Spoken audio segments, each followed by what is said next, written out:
Bonjour à tous et bienvenue sur la chaîne des utilisateurs de Gathering Tools. Aujourd'hui, nous entamons une série de vidéos consacrée à l'intégration des données.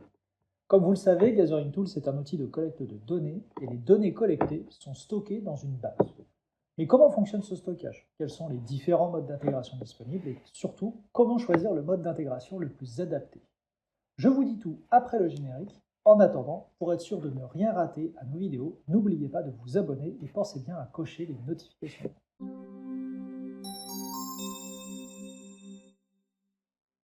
L'un des objectifs de Gathering Tools consiste à fiabiliser les processus métiers qui fonctionnaient par des échanges de fichiers Excel et à les connecter au système d'information. Dans un questionnaire GT, les données sont regroupées dans des structures appelées compartiments. Et chaque compartiment peut être connecté en lecture ou en écriture à une ou plusieurs tables en base de données. C'est de cette façon que GT peut envoyer à chaque utilisateur un questionnaire pré-rempli avec les données de son périmètre. Et en retour, à chaque fois qu'un utilisateur renvoie une réponse, cette réponse peut venir mettre à jour la base de données. Voyons cela avec un exemple très simple. Ce questionnaire est utilisé par le support technique pour que les utilisateurs puissent, après une intervention, fermer leur ticket. Elle contient les 7 champs suivants: l'identifiant de l'utilisateur, la date à laquelle il a contacté le support technique, la description de l'incident, le numéro de ticket qui a été affecté, est-ce qu'un technicien s'est déplacé, la solution proposée par le support technique, et pour finir, la seule question posée à l'utilisateur, est-ce qu'il confirme la clôture du ticket, oui ou non. Dans la base de données, nous avons une table qui permet d'alimenter les questionnaires. Cette table comporte tous les champs du questionnaire ainsi qu'un champ supplémentaire, Analysis. Ce champ est destiné à l'usage interne des équipes de support et n'a pas vocation à être affiché dans le questionnaire. Mon action de lancement de campagne alimente le compartiment racine du questionnaire avec la table. L'indication 7 sur 8 montre que sur les 8 champs de la table, seuls 7 existent dans le questionnaire. Je vais à présent lancer la campagne en prévisualisation.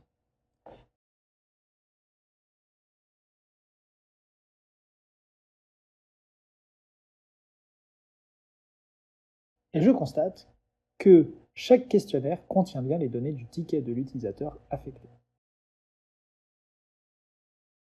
Je peux donc publier ces questionnaires. Voilà, la campagne est publiée, je vais à présent créer des réponses pour quelques questionnaires. Par exemple, pour le ticket numéro 1, je vais répondre oui.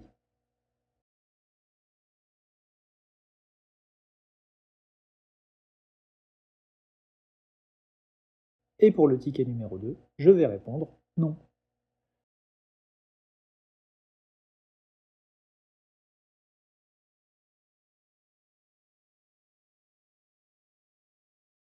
Voilà, j'ai bien mes deux réponses qui apparaissent.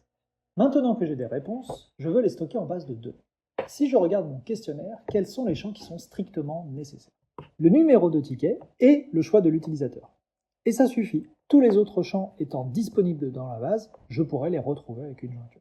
Si je dispose des droits pour créer une table, le plus simple sera de créer une table disposant de ces deux champs. Voici comment elle se présentera. Je peux donc créer mon action d'intégration.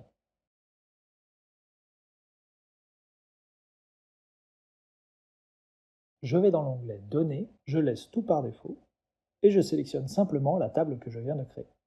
Vous pouvez remarquer qu'elle affiche 2 sur 2, ce qui signifie que sur les deux champs de la table sélectionnée, il y en a 2 qui correspondent à des champs du questionnaire.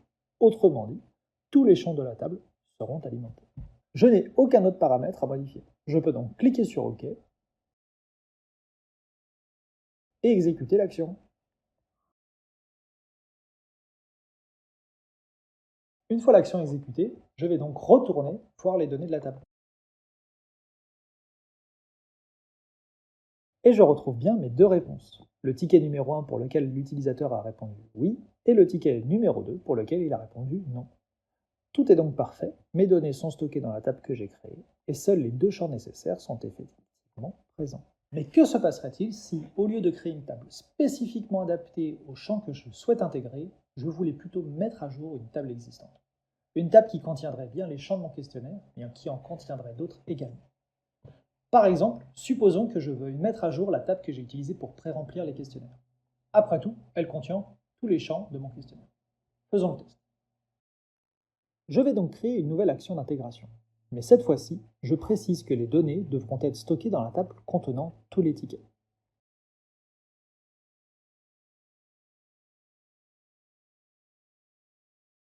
J'exécute l'action,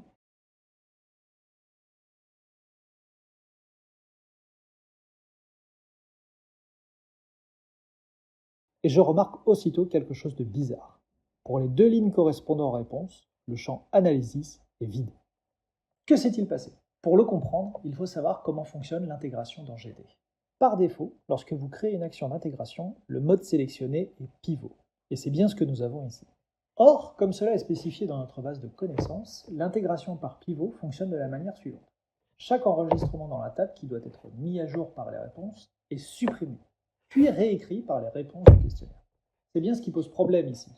Rappelez-vous que le champ Analysis existe dans la table de la base de données, mais il n'existe pas dans le questionnaire. C'est justement la raison pour laquelle l'indicateur de correspondance était de 7 sur 8. Si le champ existait dans le questionnaire, il serait de 8 sur 8. Lors de l'intégration, les lignes de la table à mettre à jour correspondent à mes deux réponses, ticket 1 et 2. GT a donc supprimé ces lignes de la table et les a recréées à l'aide des réponses du questionnaire. Et comme le questionnaire ne comporte pas le champ Analysis, le serveur n'a pas de données pour ce champ. Il reste donc vide dans la table après l'intégration. Mais alors, comment faire pour mettre à jour une table contenant des données qui n'existent pas dans le questionnaire? C'est là qu'intervient le second mode d'intégration, la mise à jour par champ clé. Je vais modifier mon action en sélectionnant ce mode. La mise à jour par champ clé fonctionne comme un update SQL. Il me suffit d'indiquer les axes clés permettant d'identifier les enregistrements à mettre à jour, ici le numéro de ticket, et les champs à mettre à jour. Dans mon cas, je veux simplement mettre à jour le champ contenant la réponse de l'utilisateur.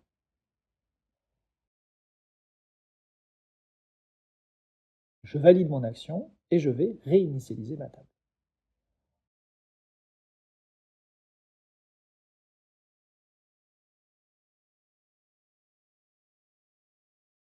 Voilà, vous pouvez constater que ma table est à nouveau propre. Tous les champs sont remplis, sauf la réponse des utilisateurs. Maintenant, je vais exécuter mon action.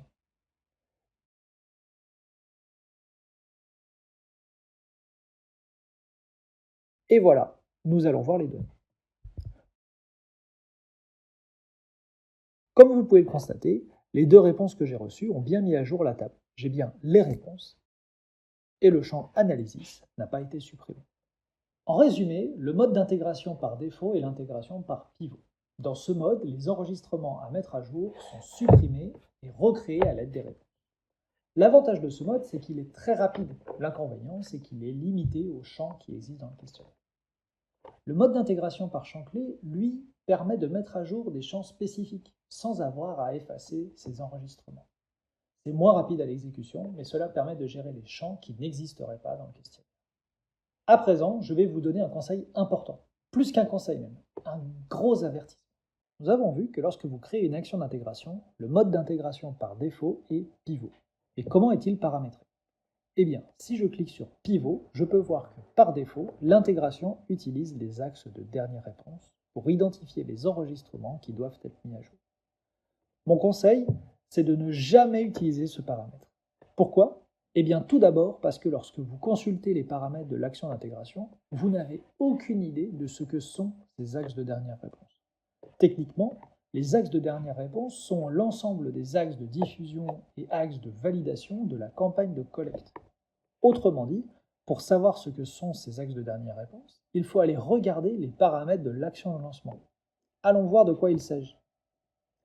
J'ouvre l'action de lancement et je peux constater qu'il n'y a qu'un seul axe de diffusion, le ticket ID. Il n'y a pas d'axe de validation supplémentaire. Autrement dit, si je retourne dans mon action d'intégration, je comprends que dans ce cas précis, je pourrais avantageusement remplacer axe de dernière réponse par axe personnalisé et sélectionner le ticket ID. Au moins, je sais comment fonctionne mon intégration sans avoir besoin d'aller chercher des paramètres dans une autre action. Il y a une autre raison pour laquelle utiliser les axes de dernière réponse est une mauvaise idée. C'est que la plupart du temps, les axes d'intégration ne sont pas les axes de diffusion. Dans mon exemple, nous avons vu que l'axe de diffusion de la campagne est ticket ID. C'est logique, je veux collecter une réponse pour chaque ticket. Et lors de l'intégration, je veux mettre à jour les données de chaque ticket. Mais imaginons que je veuille historiser le suivi des tickets. Si je voulais que ma table archive le statut des tickets Pour chaque campagne de collecte, je devrais ajouter la date d'arrêté de la campagne dans les axes d'intégration. Car sinon, pour un ticket donné, chaque mise à jour remplacera la mise à jour précédente. Or, dans la plupart des cas, nous voulons historiser les campagnes successives.